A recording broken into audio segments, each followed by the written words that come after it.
Lori Vallow Daybell is a former beauty contestant. She's lost her mind. She thinks she's a resurrected being and a god. Anybody you spoke to who knew Lori back then said that she was like the mother of the year. So what makes her a danger to herself and to others? Threaten me, murder me, kill me. We're gathering together as saints, as brothers and sisters, and preparing for the second coming of Christ. She threatened to murder you? Yes. 6 months later, Vallow was shot and killed. Police say they found a man with gunshot wound who was later pronounced dead. The first death that kicked off this multi-state mystery. Inside is Lori Vallow's husband, dead on the living room floor. What happened today? How did it get to this? She said, "You're not Charles. I don't know who you are, what you did with Charles, but I can murder you now with my powers." So how does she pose a threat to your children? Lori, where are your kids? No comment? They've been missing for 4 months. You have nothing to say? Now, Lori Daybell appears to be somebody else. She has 2 missing children, JJ Vallow, Tylee Ryan. I don't know what she's going to do with them. I don't know if she's going to flee with them. She's going to hurt them. All right. Is it this house or the one with the flashing lights? Right there. Cars are all gone. I don't know where my kids are. Well, get in. Oh my God.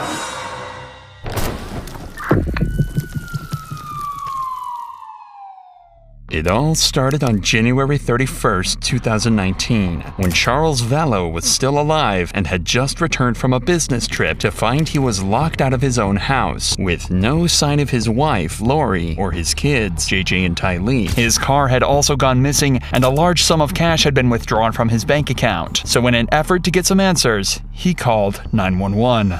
So what's going on tonight? I can't get in touch with our kids.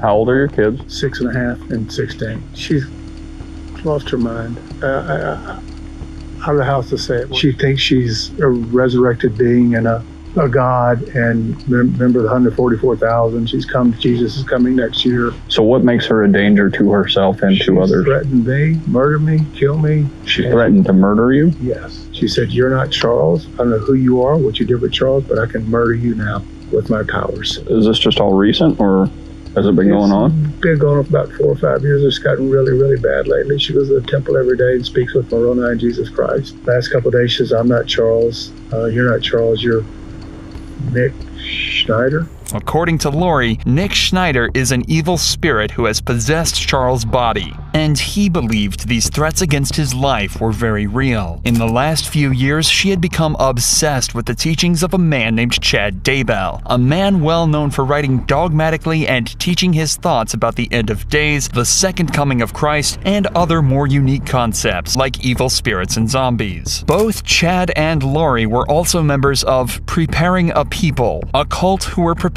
for the second coming of Jesus Christ and the end of the world as we know it. Lori also believed she was a member of the 144,000, a group of high priests who will administer the everlasting gospel to the world in its last days. She also believed that every human was on a scale between light and dark, and the darker one's spirit was, the more dangerous they were to her and her beliefs. Lori had actually become so involved in this new religious belief that Charles had become concerned not only for himself, but his 2 children as well. She said to me, "Charles' stuff is gone. You're not Charles, your stuff is gone." I don't know what that means. And how long have you been trying to get in touch with the kids? Since yesterday. So how does she pose a threat to your children?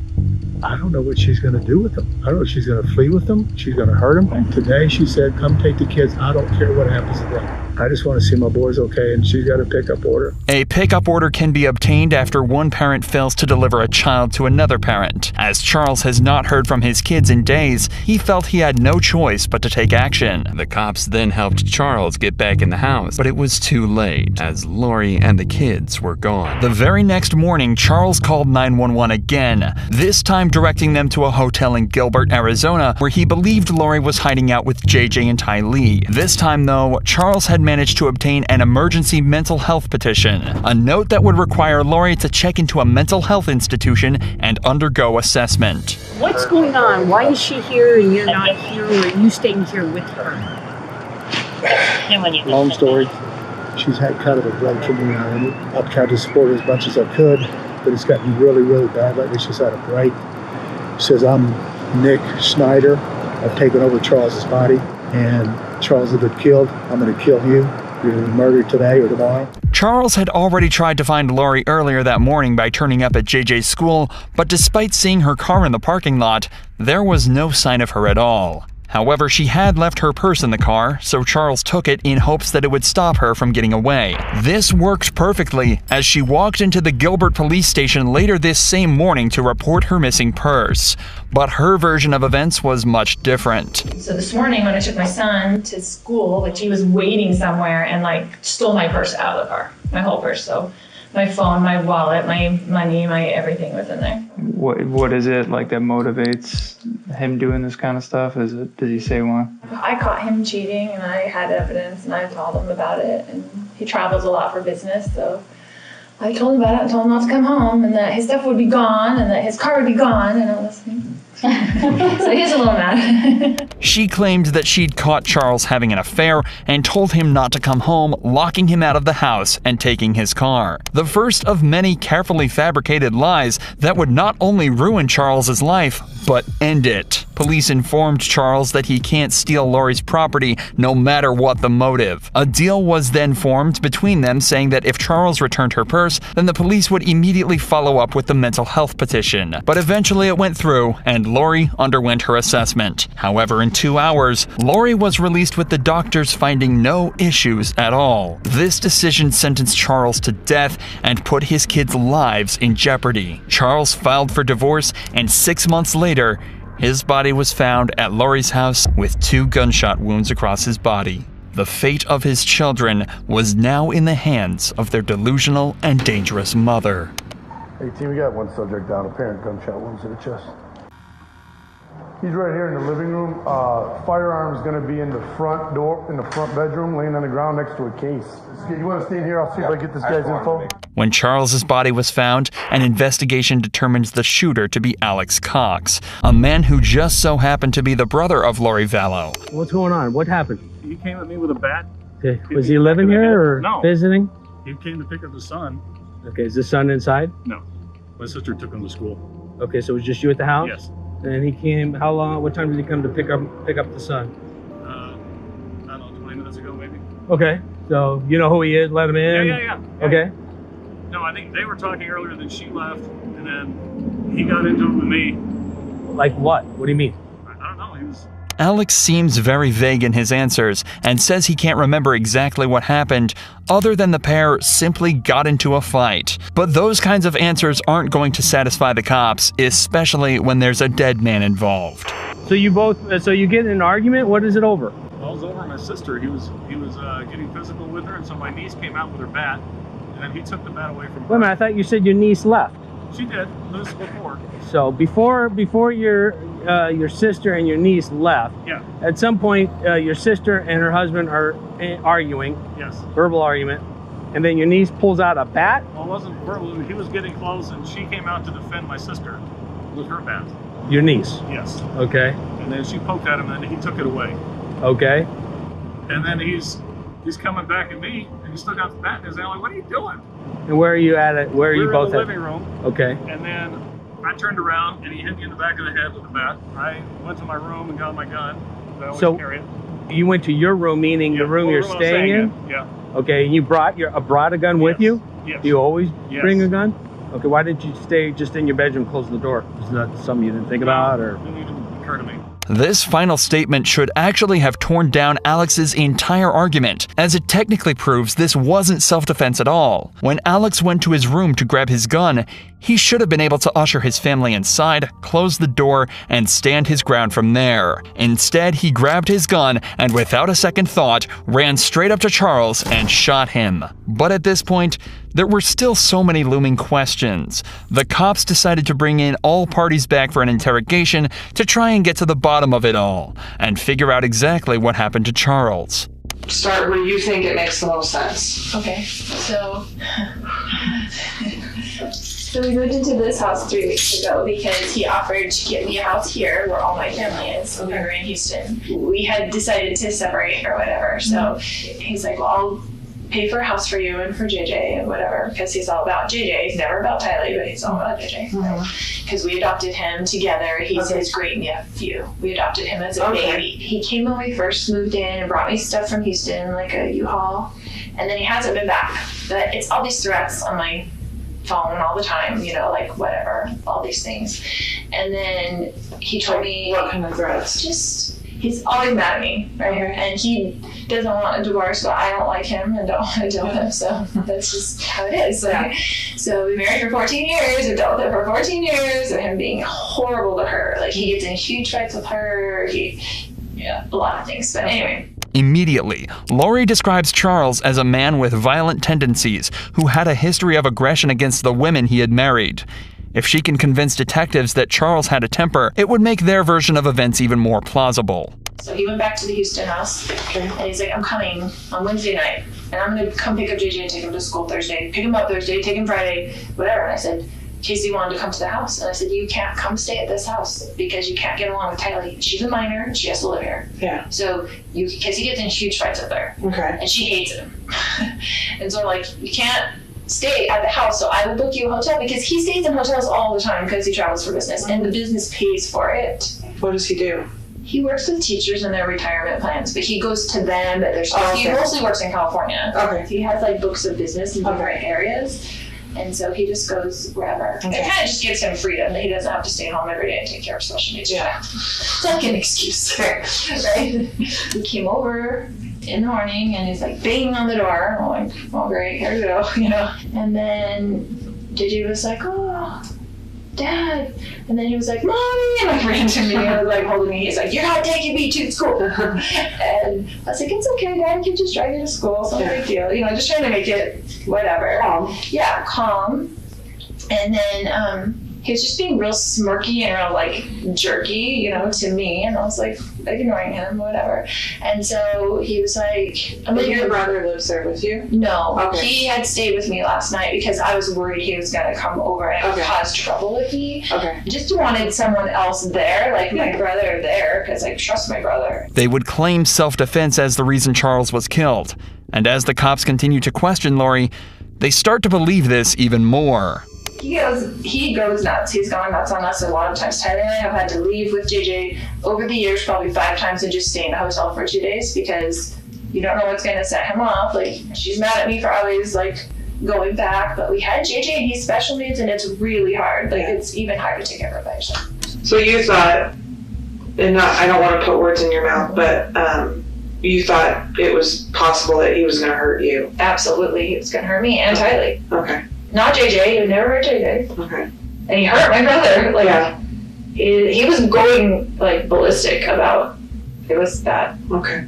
An angry husband losing his temper during a divorce is not uncommon, and feuding couples often come to blows, making her story more and more convincing. But according to Charles's ex-wife Cheryl, this was not the man she knew. She says they were married and divorced, and not one time, not 1 second, was he ever physically threatening to me, directly contradicting what Lori is saying. You say he goes nuts. That can mean a lot of different things. Right. So, physical violence. He's never really, besides like grabbing us and pushing us, but not like punching us or something. But with Tylee, he has gotten physical. Okay. He went like he was going to hit her, but then I got in between them. So this morning he comes back in and... He comes back in, I wouldn't give him his phone. He was screaming at me to give him his phone. He was very worried about whatever was on his text that he did not want me to see. And so I was just holding it there and he was screaming at me. And so Tylee came out of her room upset and she had a bat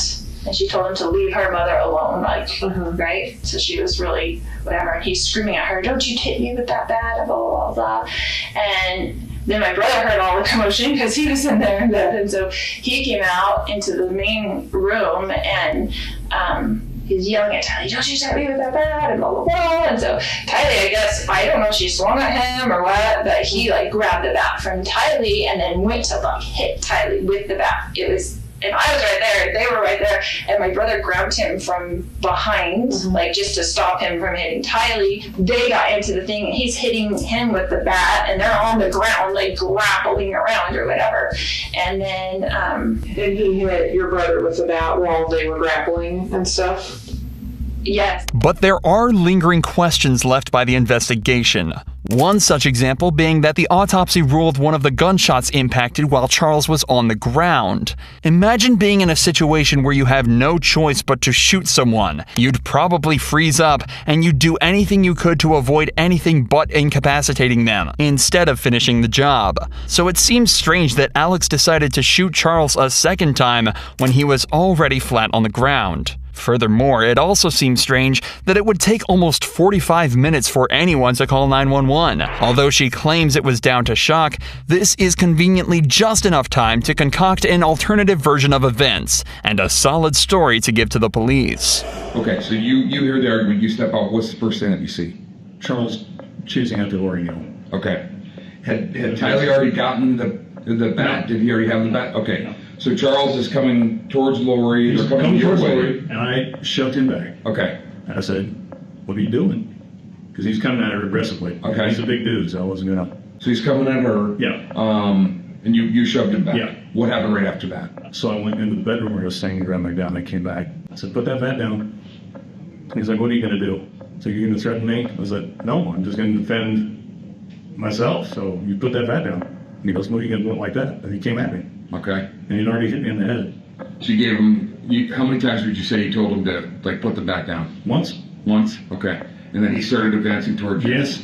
How many shots did you fire? I don't know, with the couple. One of Lori's friends later reported that Lori had said Alex believed her theories about Charles being possessed by evil, and the reason he was at the house at the time of death is simple. He believed Charles was going to try and kill Lori and moved in with her to help keep her safe.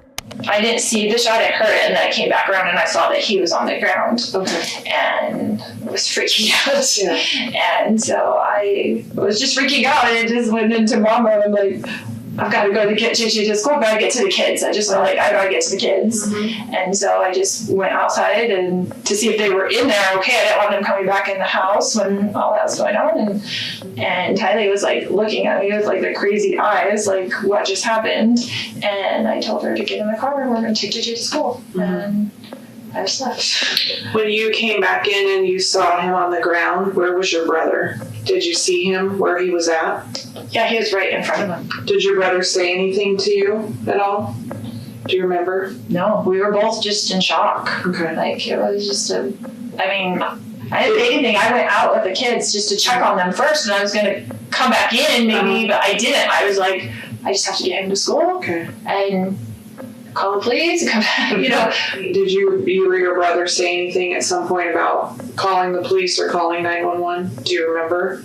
Yeah, he called me. Okay. And he said, "Are you taking JJ to school?" Uh-huh. And I said, "Yeah, we need to call the police." And he said, "Okay." Okay.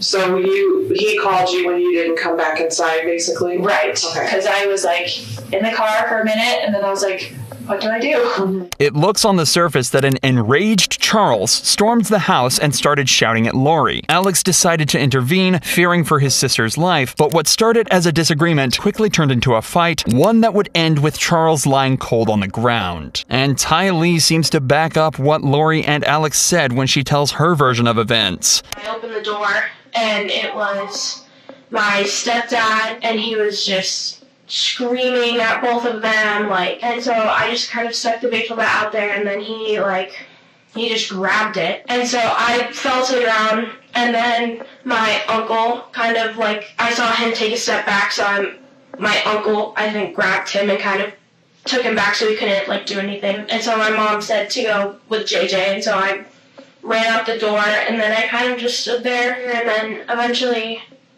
my mom came out, and then I heard a noise, which I know what it was now, but it sounded like someone took it and hit it really hard against the floor. Okay. So I just wanted to make sure that my stepdad didn't do anything to my uncle and stuff. And so she was like, no, I was fine, we're just gonna take JJ to school, and I was like, okay. Despite Charles's lack of a violent history and how many times Alex nearly slipped up on scene, Lori's story, coupled with Ty Lee's perspective, was enough for detectives to officially rule this as self-defense. But the death of Charles Vallow was just the tip of the iceberg, and investigators quickly discovered that Lori had become entangled in the world of a seedy cult that would turn this seemingly perfect mom into a stone-cold killer. Lori, Nate Eaton with East Idaho News. Can you tell me where your kids are? Where are your kids? No comment. No comment? They've been missing for 4 months. You have nothing to say? Listen, just tell people what's happening. There's people around the country praying for your children, praying for you guys. Why don't you give us answers? That's great. Just days after Charles's death, Lori decided it was time for a change and moved the entire family across the country to Rexburg, Idaho. A strange choice at first, until you realize that this was the hometown of Chad Daybell, and Lori was now living minutes away from a man who had not only convinced her that her husband was evil, but was now beginning to spin the same evil stories for her kids as well. But this is when detectives met Melanie, Lori's best friend and another member of her cult. She was there to spill all the sordid details on their ideology and the beliefs that could soon lead to the death of Lori's kids. Chad had just said that it's some childhood friend that Charles had, and that he died, and then he came back as he didn't ever leave. He was an unclean spirit that got trapped on the earth, and he was now attached to him for years, and he'd been studying him, right? And his behaviors and stuff like that. And so then he pushed his spirit out of the body and took over. That's what he said. Pushed Chad, Charles' spirit. Yeah, so his spirit now moved on. So she believed that Charles was gone. He was already gone. So she was treating him like he was Zack Snyder. This is all extremely confusing, but simultaneously eye-opening, as it gives us a direct window into what Lori believed about her own family. Apparently, she thought Charles was possessed by a dark spirit, and by that point, he was already gone. The problem is, she thought the same for her children. Charles had corrupted them, and they'd turn into zombies. So you mentioned zombies. Yeah. Was that ever a term that you were exposed to by them? Mm-hmm. Okay. Tell me more about the zombie. She said she had a dream once. An earthquake happened in Utah. People that fell on the earth, if they were able to get rid of all the zombies in the world, then those zombies wouldn't get into those dead bodies and come back. I remember one time she took a map and she's like, okay, here's the United States. We're going to do a prayer. Let's find out how many zombies are in Arizona. Okay, there's 20,000. I don't even remember the numbers it was saw out there. And then she'd say a little prayer, whatever words she'd come up with that she thought were powerful. And then he would check, oh, somebody died. Look, you can come find out. So then that was her way. In my opinion, what I saw, at least, was just through a prayer that these people would pass away. Lori believed that if the earth was to truly be pure, all the zombies had to be killed. Chad also began to feed Lori more and more fantastical lies about how the world worked, including ascension, translation, and the ability to meet with God himself. And then they had a scale of 0 to 100% how much you could trust people.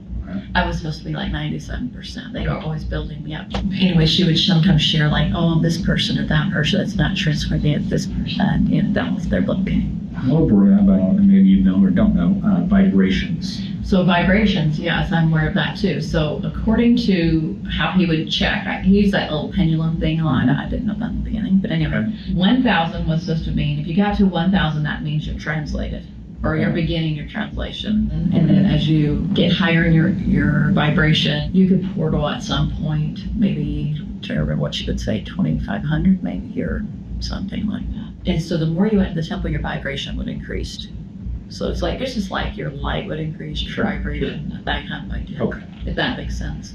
Lori had become convinced she could speak to Jesus and appeared to be consumed by Chad's work. Not long after, their relationship began to heat up, and they even started a religious podcast together that showed, frankly, just how insane she had become. I too have seen the resurrected Jesus Christ, and he has told me my mission, and he has sent me to help people and lift them in their missions. Over time, Lori had become more outspoken with her beliefs of zombies and began to tell her friends about how many people had been consumed by evil spirits and demons. Lori then started telling her friends that her son JJ's behavior had changed, and that he had started telling her he loved Satan, as well as becoming more disruptive in the home. Had police listened to Charles Vallow when he feared for JJ and Tylee's lives, then they could have prevented the series of tragic events that followed. Only days after moving to Rexburg, Lori, Alex, JJ, and Tylee visited Yellowstone Park. This was the last time anyone saw Tylee alive. Things became even stranger on September 17, 2019, when JJ was spotted running into his Idaho home on a neighbor's door cam, never to be seen again. Months later, people started to realize that they hadn't heard from JJ in a long time, and Charles' parents called 911 to alert the police of his disappearance. Lori was caught lying to officers on November 26th after they had made a welfare check on JJ. According to Lori, her son was with her friend Melanie back in Arizona, but Melanie not only denied having him, but she also told police Lori had asked her to lie and pretend to officers JJ was staying with her. Then, in December, Alex died suddenly. His death was ruled as natural causes, but the amount of death and strange occurrences involving Lori was reaching impossible levels of coincidence. By this time, police were also extremely concerned for the welfare of JJ and Tylee, so Lori was served an order in January 2020 forcing her to prove that they are safe and well. However, the deadline came and went, and Lori was arrested 3 weeks later and placed on a bail of $5 million. But even after the arrest, both Lori and Chad remained silent and refused to give up any information on the kids. But finally, a further 5 months later, the police would get their answers when detectives initiated a search of Chad Daybell's property. There, they found the bodies of JJ and Tylee. JJ's body was found wrapped in duct tape and placed in a plastic bag, while Tylee had been dismembered and burned in a fire pit before being buried. Police arrested Chad immediately, and Lori's trial began not long after. It took another 3 years, but eventually she was found guilty of first-degree murder, conspiracy to commit first-degree murder, and grand theft over the deaths of her children. Lori was far from remorseful in a bizarre statement she made to the court after she was sentenced. My beautiful children, Tylee Ashlyn and Joshua Jackson, rest safely this day in the arms of Jesus. And I look forward to the day when we are all reunited and I too will rest with them in the arms of my Jesus. Thankfully, this evil mother, if you can even call her that anymore, won't be getting out anytime soon, as she was sentenced to 5 consecutive life sentences. She's not finished in the courtroom yet, though, as her trial for murdering Charles is set to start in April 2024. As of March 2024, Chad Daybell is yet to go to trial, but he could be facing a similar conviction and a lifetime behind bars.